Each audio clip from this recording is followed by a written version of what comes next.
Welcome back into the Foolish Club Media post game show. I am Steven Serda, joined as always by my guy, Rocky Magaña. Rocky, I'm not concerned about the Kansas City Chiefs in any way. There was some very fun takeaways from today's preseason game, at least in the first half. But the Chiefs do let it slip away at the end in preseason game number 2 as they lose to the Detroit Lions 24-23. And we've got a lot to get into from this game, Rocky. But I really want to focus on the first half because I just don't think there's that much we could learn from the second half performance, which was not very much fun to watch, aside from Cornell Powell maybe making the biggest play of his career, because I can't remember a single time Cornell Powell has ever really done anything of note besides that play when he broke off a 60-plus yard touchdown today. He looked like freaking Steve Smith Sr. out there for one play, and then he went back to being Cornell Powell again. It was insane. I have no idea what happened or what got into him. Yeah, so I don't think we need to spend a ton of time on that, but there is a little bit of depth concerns that I don't want to. I don't want to sound the alarm or something like that, but it's things that we've continued to talk about and things that I think deserve further highlighting, because there are some components of this current makeup of this season's Chiefs roster that you're hoping, the offense taking another step forward and getting back to, the type of Chiefs offense that we're used to seeing. And the defense was inevitably going to take a step back because it's really difficult to have like a top 3 defense year over year in the NFL. Like, you can almost bank on that every single season, that defenses come and go that way across the league. So there's a few concerns there, but overall, I think there was some positive takeaways in preseason game number 2 for the Kansas City Chiefs. And of course, we have to start with Patrick Mahomes just deciding that he could pull off a behind the back pass in a preseason game. And Rocky, we've talked about it for years now. We've seen all the videos, all of the practice clips of him doing it, and he manages to do it in a preseason game, and then said during an in-game interview that he improvised it on the spot because Travis Kelce did not run the route that he was supposed to run. So he intentionally flipped it behind his back to Kelce because he was annoyed that Kelce didn't run the right route. I mean, first of all, no surprise there that Travis Kelce didn't run, to be an improvised, just in the flow of the game. But let's face it, like, not since Sonny Jurgensen has anybody pulled off a behind the back pass in the NFL in a game. We're talking, I think that was 1967 was the last time there was a behind the back pass in a game. And I'm not going to lie, that behind the back pass was better than this one, but any behind the back pass is the best play you're going to see in the entire year. Like, go ahead, put it on SportsCenter, give him the SB now for play of the year. There's going to be 16 other guys who now want to try to copy it and pull it off. I bet you Caleb Williams tries to do it next week, because Caleb Williams has this stick up his butt where he wants to try to do everything Patrick Mahomes can do, because he hates being compared to Patrick Mahomes, which is why he said that Aaron Rodgers and Matt Stafford were the 2 best quarterbacks in the NFL. Blah, blah, blah, blah, blah. Watch, within 3 weeks, Caleb Williams is going to try to do the same thing. Guess what? You're always going to be second, Caleb. I don't know how much Chiefs fans were locked into a Chicago Bears preseason game earlier today. I've been trying to catch as much preseason football as I can, but Caleb Williams looked really, really good today. Like, Caleb Williams did a lot of Mahomes-esque kind of things today on the football field, but Mahomes had to top him because the behind the back pass that we've all been waiting for. Now we'll see if he ever actually does that in a regular season game and it blows up in his face. I think people are going to be really upset about it. But I love the idea of burning it in the preseason, and now there's footage of them pulling it off, and teams know nothing is safe anymore. And now you have to worry about him possibly doing something like that. But it was just a cool moment. I think it's something that people are going to remember for a while from this preseason game. But where I really want to go, Rocky, is the impressive performance from Xavier Worthy. And we talked about it all this week on Foolish Club Media. with Hollywood Brown expected to miss 4 to 6 weeks, could be week 3, week 4, or something like that by the time he's actually back on the field for the Kansas City Chiefs in the regular season. Xavier Worthy was already kind of being treated, Rocky, in preseason game number 1 like he is a bona fide starter. He is going to be a significant piece in this offense. And I think that was a surprise for a lot of us, just based off of how the Chiefs typically deploy rookie wide receivers. And even Rashee Rice, the way we saw them slow play him last season. And Worthy was tremendous today, has a big connection from Patrick Mahomes, and then throw the football downfield. And Xavier Worthy's already adding that element. And then when you talk more of this, Xavier Worthy was fantastic today. Like, all of the returns on him so far, they keep that guy healthy and on the field. This offense has a chance to be special again this season in a way that it hasn't been for a couple of years. Oh, 100%. And I'm eating crow about Xavier Worthy because I was not high on him coming into this draft. And he's looked amazing. He's looked a whole lot more like a complete wide receiver than I ever expected. The interesting thing is they slow played Rashee Rice last year, and they are slow playing Xavier Worthy. The difference is that they are two completely different types of wide receivers. So slow playing Worthy is just sending them deep, right? Like sending them deep, letting them run across the field and utilize his speed. Only difference. That's the exact same thing they did with Rush Guy. And so they are slow playing Worthy, but Worthy being slow played is 40 yards down the field. Rice being slow played was 4 yards down the field. And that's the difference, right? Now, when you see Xavier Worthy working across the middle and doing short to intermediate routes, that's where you're going to know they trust him a little bit more. It's just, you just want to see the flashes in the preseason. And then it's like, and he catches that touchdown from Carson Wentz. And then I was like, okay, get him off the field now, because that dude looks like he is going to be a significant component of this offense. So let's get him out of there. And now we turn towards the Chiefs preseason finale on Thursday night against the Chicago Bears, where I would have to imagine Xavier Worthy is not going to be suiting up for that game along with the rest of the Chiefs starters. But before we turn the page on the wide receivers, obviously the behind the back pass went to Travis Kelce, and we don't need to see anything from Travis Kelce in the preseason. But I want to talk about Rashee Rice again, because I know the off-field stuff, the idea of a suspension, all of that's hanging over him right now. And I feel like that's still something that, like, well, what if he gets suspended? What are they going to do when that happens? Like, and now they don't have Hollywood Brown for, maybe the first 3 or 4 weeks of the season or something like that.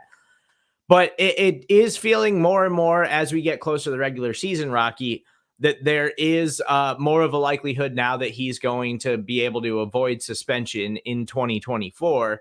And it could come down next season as he goes through the legal process and all that stuff gets figured out. But what I want to talk about is what he did on the field today. And I legitimately think that Rashee Rice is not getting enough buzz. Is like Travis Kelce is the Hall of Famer. Travis Kelce is obviously going to be a massive part of this offense. And for so many years, this thing has been built around Travis Kelce and Patrick Mahomes getting him the ball. But Rashee Rice looks like he is a legitimate number 1 wide receiver who is going to get some expansion in the downfield routes, who is going to get more opportunities that way. But what I'm most impressed by with him through 2 preseason games, Rocky, is that he catches everything. And remember early last season, he had some drops and stuff, and everybody's like, oh no, he can't catch. He's going to drop footballs. And then he got that figured out. And then he was so reliable down the stretch for them. Through 2 preseason games, he looks like he can be just consistently reliable. He is hard to bring down. He looks like he's got even a little bit more explosiveness this season. Like, I just don't think we are hyping up enough what Rashee Rice could possibly do this season if he manages to avoid suspension in 2024. Oh, 100%. And here's the thing is, he's turning into an elite slot option. Like, out there today, like, there was a lot of Amon-Ra St. Brown in his game today, if we're being honest. And it was the little things that he was doing that he didn't do last year. His first catch of the day, last year, he would have ran straight into the coverage and then tried to turn around, right? What did he do this time? He broke it off 4 yards more shallow in the soft spot in the green grass, and snapped around, caught the pass, and then got upfield. His second catch, he's bracketed by 2 guys, but what does he do? He gets his hip he gets inside the hip of the cornerback and runs upfield, and then knows that it's a timing pattern, and so turns around at the last second, gets the ball without breaking his stride and just gets back upfield. But if his hips aren't in that position, if he doesn't make sure that he gets his hips in front of that cornerback's hip, that ball is an easy breakup or possibly an interception. But because he understands the route now and he understands his job and he understands the body positioning and the fact, the strength that he has, he's a very strong human being, right? He's very strong for his size. He's a strong player, a strong wide receiver. You're not going to find many guys stronger than him in the wide receiver position from a physical aspect. And so he knows that he can body those guys. And that's exactly, in the next play, bodied another guy. He can catch it in traffic, and every single thing that goes his way, he catches it because his body is in the perfect position to have leverage on the defender to catch that ball. And so there's so much like little things he's done technique wise from last year to this year that he looks like almost like a completely different player in my eyes. Like he whoever he worked with in the offseason, it worked. And that was the biggest question mark kind of coming into this season. Like, can he do that, or is he this one trick pony where the Chiefs just have to design touches for him because he's so limited in what his actual like on field ability is? And through 2 preseason games, I think it's safe to say that he has developed and he looks better. And Worthy's going to get all the buzz coming out of this, and deservedly so, because he was tremendous today. But I think we need to acknowledge that like Rashee Rice has insane potential this season for this Chiefs offense. Is it me, or does he look like he's in better shape? He looks leaner. Yeah, he looks thinner. He looks faster. He looks more explosive, but he's still just shedding tacklers. Like, he's still impossible to bring down. And I think, I just have been really, really impressed with him as we're getting ready for the regular season. I just feel like we aren't talking enough about the type of role that he could have in this offense this season. Well, and it's great too, because chicks dig the long ball, and in this scenario, we're the chicks, the fans we're all chicks. Every Chiefs fan is a chick in this scenario, and chicks dig the long ball. So we're excited about Hollywood Brown, we're excited about Xavier Worthy, but what that does is it opens up Travis Kelce and Rashee Rice underneath. It opens up the chain movers and creates grass for them to work in. Right, because you have to respect the depth, and that's something that the Chiefs have been missing over since they lost Tyreek Hill, to be honest. And now with these 2 speedsters on the outside, hopefully, God willing, we get Hollywood Brown back closer to the 4-week mark than the 6-week mark. But whichever it is, he's going to be playing this year, presumably. And it's just going to open up space for Rice and Kelce to work underneath. So I want to stick in the wide receiver room, and after we talk about a couple of positive things, and maybe this is a positive for Chiefs fans at this point. I thought it was really noteworthy that we did not see Kadarius Toney on the football field until well after the starters had left the field. His first action on Saturday was as a backup punt returner. That was the first time we saw him take the field for the Chiefs on Saturday. And then he's playing with the 2s and 3s and immediately gets called for penalties, immediately is screwing things up. And I know he was a little bit banged up after seemingly being involved in the offense quite a bit early on in training camp. And we know about his injury history and all of the things that go into that, and how hard it's been for him to stay on the field and be consistent in any kind of way throughout his NFL career. But we talked about it this week on Show and BK with Sky Moore, where it was like, we thought Sky Moore wasn't going to make this team. And the way that they are managing him in the preseason, Sky Moore is a roster lock.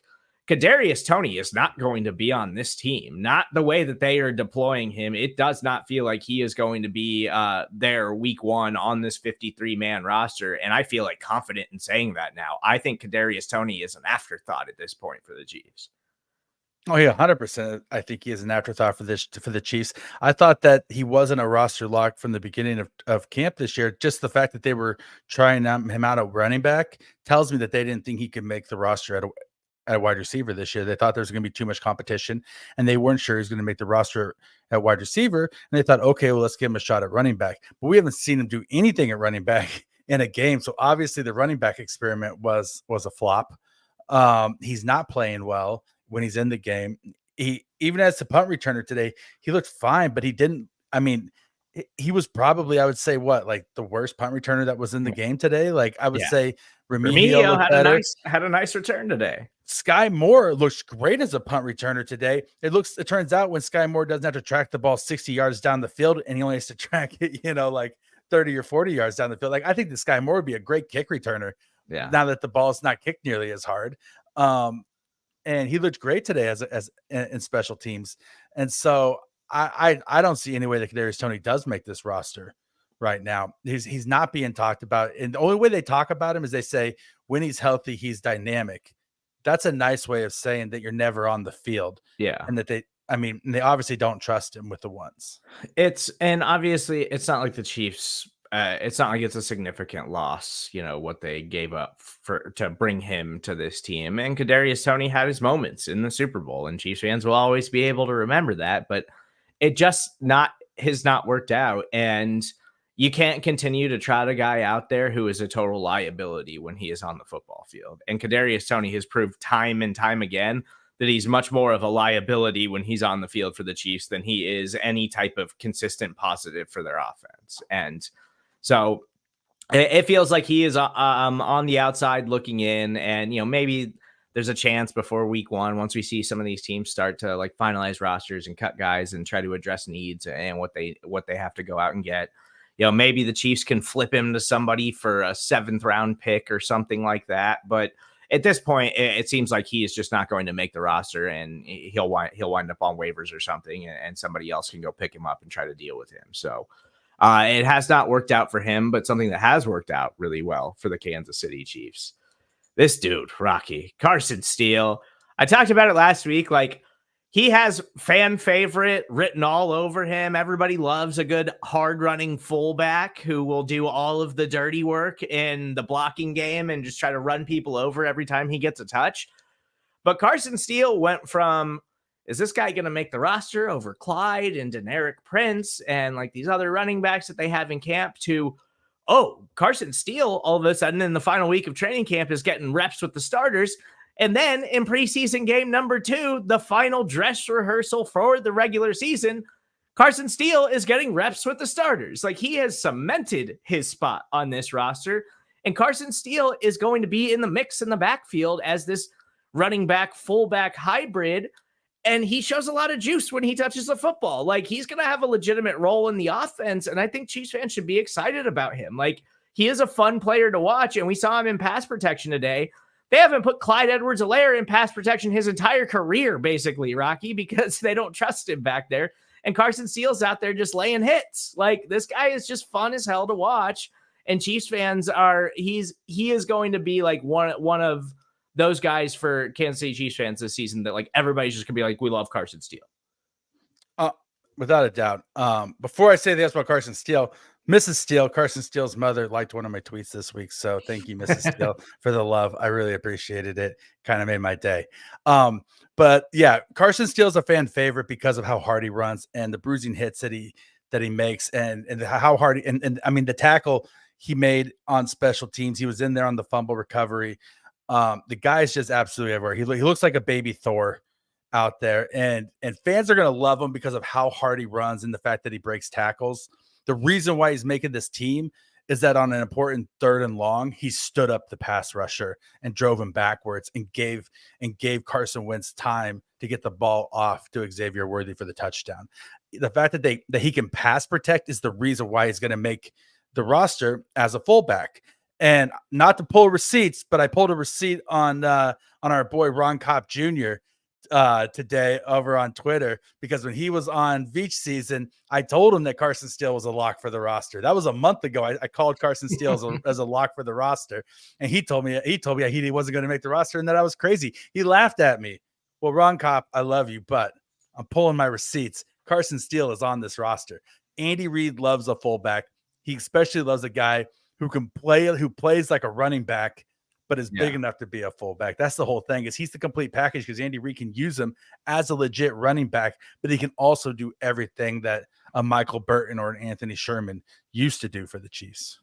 Yeah. And yeah, we always fall in love with the fullback in Andy Reid's offense, and Carson Steele is just bringing all the juice too. We love dirty work players, and so does Andy Reid. You like the blue collar guy who just gets in there, gets his nose dirty, hits people hard, and he's not flashy, but he does his job. Like, everybody loves that player. Yeah, I think there's absolutely no question that he is a lock to make this roster at this point for the Kansas City Chiefs.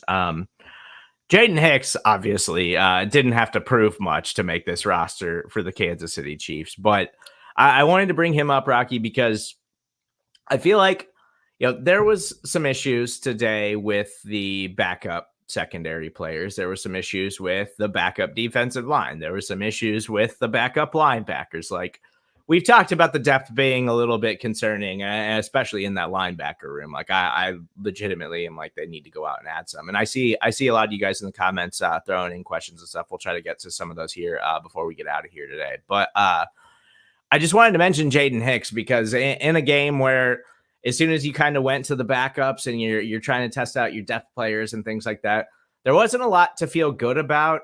But Jaden Hicks, every time he is on the field for the Chiefs so far this preseason, has stood out. And you notice him right away in the way that he plays. And I was really worried about this Justin Reed injury, and now it does seem like Justin Reed's got a good chance of being active week 1. I doubt that he's going to play at all until then, but it does seem like they're going to have him back, which makes me feel better about the secondary overall. But Jaden Hicks looks like he is a real deal player for this secondary and for Steve Spagnuolo and that group. Like, I've just been really impressed with him through 2 preseason games, and it just looks like Brett Veach did it again. Found another guy that is going to come in and immediately find a role on the defense for the Kansas City Chiefs. I mean, he looks so good when he's coming downhill, especially. I don't know if he's as athletic enough to hold up, like, as like a free safety on the back end, in a cover 2 defense or something like that. But you got him playing within 15 yards of the line of scrimmage, and he looks awesome. He's big. He looks big for a defensive back. Almost looks like he's built like a rangy linebacker.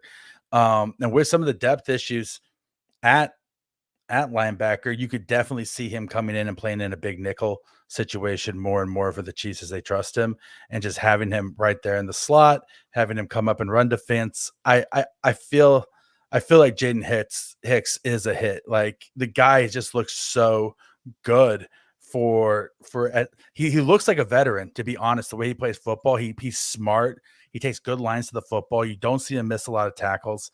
Like, the guy is a stud, like, just flat out. Like, the way he plays, he's fun to watch. Yeah.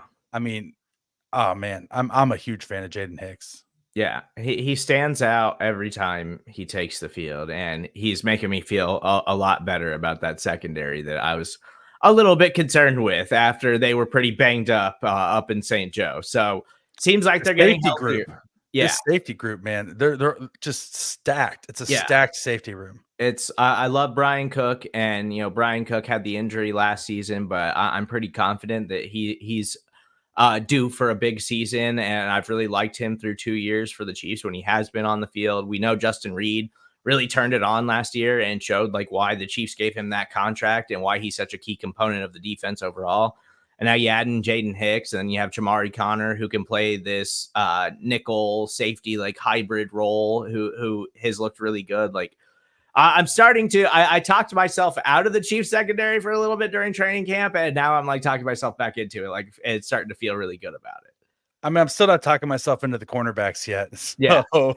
So we'll see. I think Jalen Watson or Joshua Williams will get it figured out. Now, I'm not saying they're going to be as consistent as L'Jarius Sneed was, but they still got time to get better and still work through all that before we get into the regular season. Now, another guy that, Rocky, it does kind of feel like, we want to be patient with Felix Anudike-Uzomah, but also at the same time, you just want to see him be in the mix more and at least like be playing his way into like, hey, we're going to trot you out there with the starters and get you some reps there, because the Chiefs don't have a ton of depth at defensive end until they get Charles Omenihu back into the mix. And it was really, it just has been like really lacking so far through 2 preseason games where, FAU, flashes occasionally here and there, but for the most part, he really just hasn't had much of an impact, predominantly playing against like second and third string players. Yeah, I mean, as a first-round draft pick, you want to see him out there dominating the backups for the other team, and he's playing a lot of snaps. He's getting a lot of looks without a lot of production, which you also don't like. But I think the thing that's concerning, that makes it concerning, is he's just bad in run defense. He's not good at run defense. He's a pass.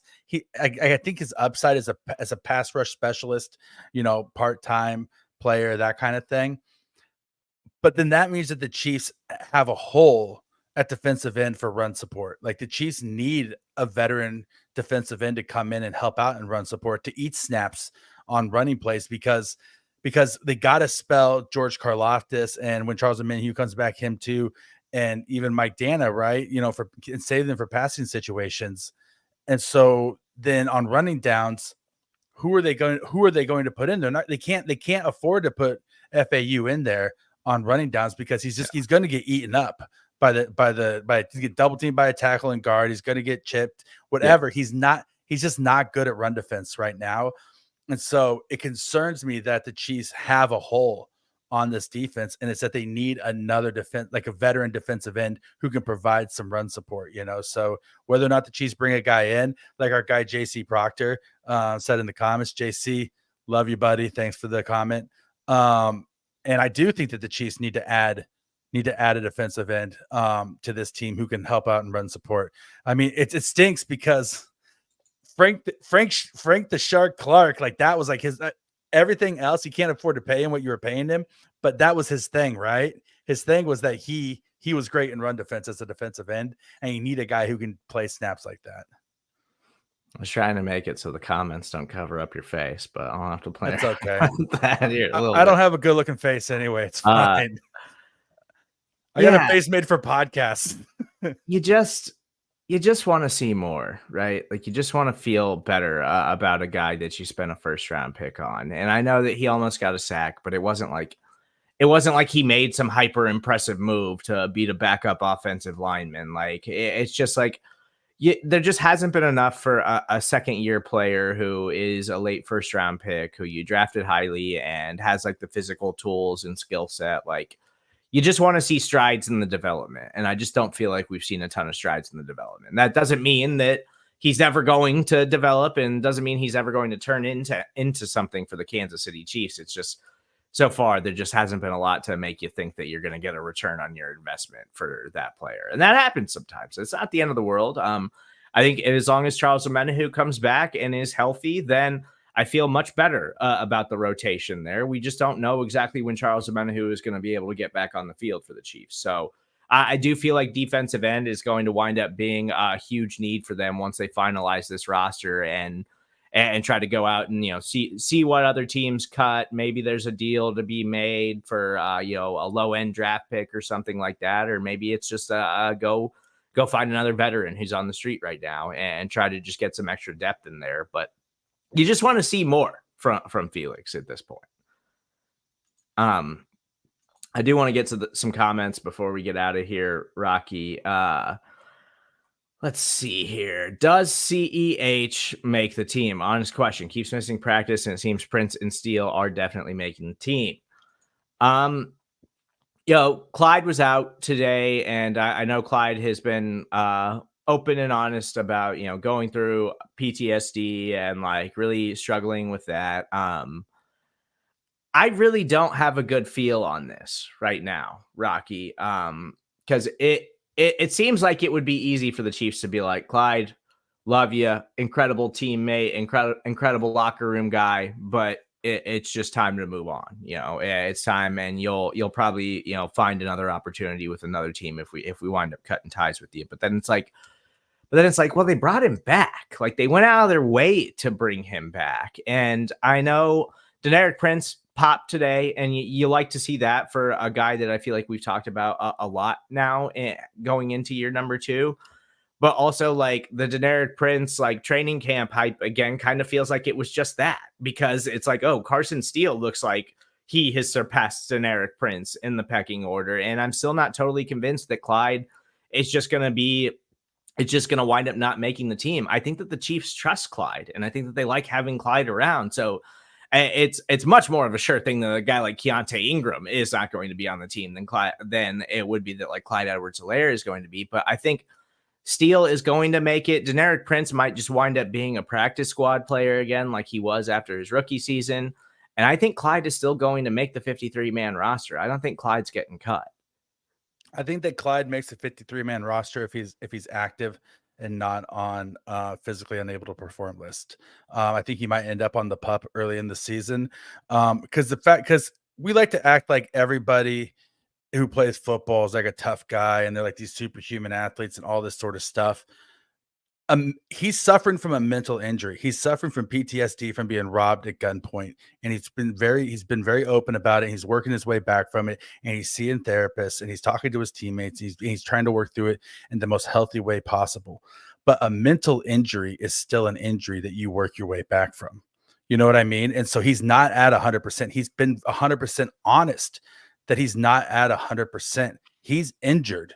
Whether it's a mental injury or a physical injury, he's still working his way back from injury. And I think that the Chiefs understand that. And I think that if they brought him back and then cut him for that, it sets a terrible precedent from like a mental health aspect in the NFL. And I also believe that Andy Reid does trust him and in the game as a player, and everybody likes him. And I don't think they would I think to Andy Reid, trusting the player and trusting the person is almost as important as the ability. And I don't think that they bring him back to not play him and to not have him make the team. I think that there's no way that Clyde Edwards-Helaire does not make this roster. I think maybe he starts out physically unable to perform. Yeah. But he's playing for the Chiefs suited up in Arrowhead Stadium at some point this year. Yeah. I think there's a higher likelihood of that. I just don't feel like they would have after he hit the free agent market. Like, I just don't feel like they would have gone out and been like, "Hey, Clyde, we want you back," and brought him back just to then cut him. Like, I think that they're pretty confident in what Clyde brings to the table, and we saw them. I think I've talked about this before. Like, I feel like they could have cut ties with Jerick McKinnon last year. Like, I don't think that Jerick McKinnon needed to be on this team last year. I don't think Jerick McKinnon was the same kind of player. Like, we just saw him kind of start to slow down. But Jerick McKinnon was a player that the coaches loved, the players loved. He was just like a great locker room guy. And the Chiefs have shown time and time again that they value that kind of like culture and players in their locker room. So I do think that they see some kind of value in the presence that Clyde brings as a teammate. And that's part of why, like, yes, it's trust, but they also just see value in what he brings to their locker room overall. Next comment. Did Truman Jones play his way onto the 53-man roster? Rocky, Truman Jones was kind of like the one bright spot, I think, for the Kansas City Chiefs in the second half today. I mean, he was a bulldog out there. I mean, right? He got a sack. He came up with the fumble. He fought through a few blocks. He's the one guy. Even last week, he kind of popped a little bit too. And you know what? Like, if you're talking about a guy on the back end of this roster who you're gonna pick, I would like him to make the roster. I really, really would. Is he going to be a cap casualty if they end up bringing in a veteran defensive end, right? Like, if it's going to end up coming down to, like, does Truman Jones make the roster, or does a veteran defensive end that they need to help out and run defense make the roster? It might come down to that, because they're not going to. I mean, FAU's going to make the roster. They're not going to bail on a former first round draft pick this early in his career. Like, he's going to make the team. And so at that point, I don't know. I am so torn on I want Truman Jones to make the roster because I think that he's played well enough in the preseason to warrant it. But we also got to see him against the ones. We haven't seen Truman Jones really play against starter level competition. Yeah. It's all been like second half work.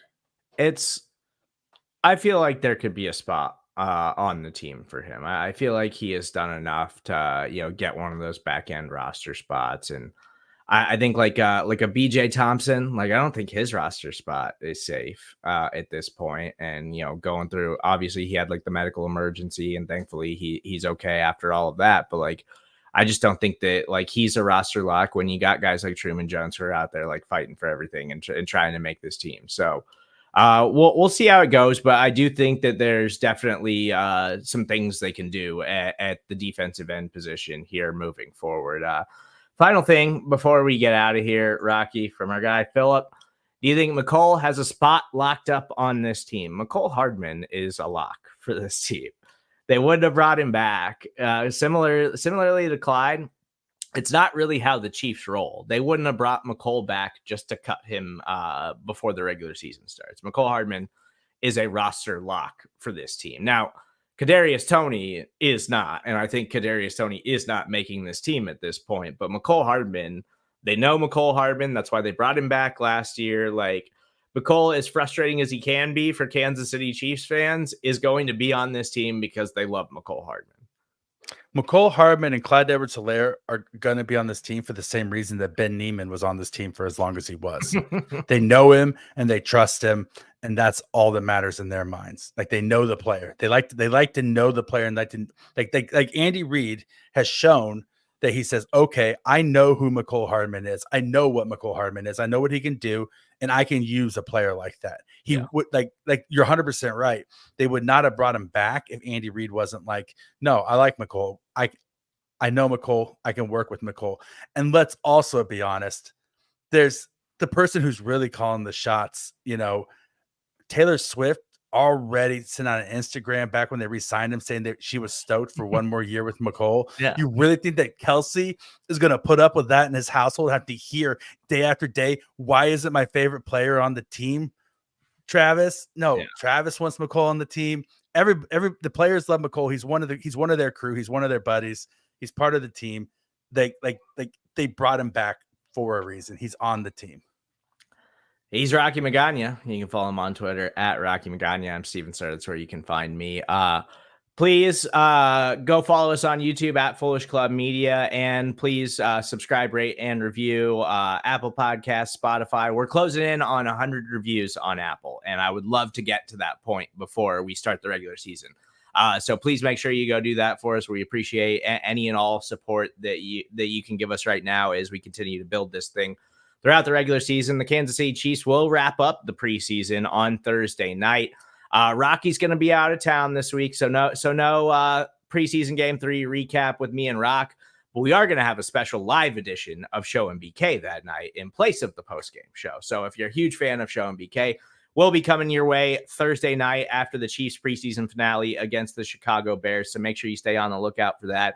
You can get us a little bit early compared to the normal Friday release. So I'm sure everybody is excited about that. And then after that, Rocky, it's on to the regular season. So I am ready. It feels like training camp flew by this year. Like I am now, I got fantasy football drafts in the books, sprinkled a little bit of money on some futures bets. Like I am prepped and ready to roll for the regular season now.